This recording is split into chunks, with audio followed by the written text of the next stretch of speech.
télétravail, ça a été le grand sujet de l'après-Covid. Et je dois dire qu'on a beaucoup débattu justement parce qu'on voulait mettre en place le télétravail. Ça avait fonctionné et puis c'était rentré dans la façon d'appréhender le travail.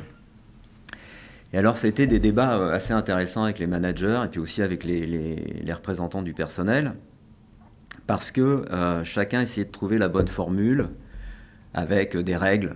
Alors, on rentrait dans les règles, c'est-à-dire les règles, c'était par exemple pas de télétravail le vendredi, ou pas de télétravail accolé à des jours de congé, ou est-ce qu'il fallait faire un jour ou 2 jours, ou Bon, voilà. Et puis à un moment donné, je me suis dit que finalement, à mettre des règles, on allait passer notre temps à faire des dérogations aux règles.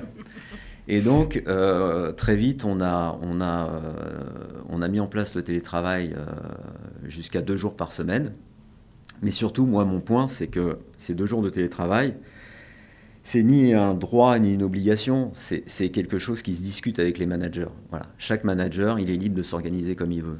Si dans son métier, dans son rythme de travail, dans sa saisonnalité de travail, il peut faire 2 jours de télétravail ou proposer 2 jours de télétravail à ses collaborateurs par semaine, il le fait. Peut-être qu'il peut le faire à certaines périodes de l'année, peut-être qu'il ne peut pas le faire à d'autres. Peut-être que certains managers ne sont pas à l'aise avec ça et donc ils ne vont pas le faire. D'autres vont avoir des rituels en disant systématiquement on se retrouve tous ensemble, etc. Et en fait, après une petite période un petit peu de surprise de la part des managers parce qu'ils avaient la liberté de s'organiser comme ils voulaient, je crois que chacun a trouvé son rythme.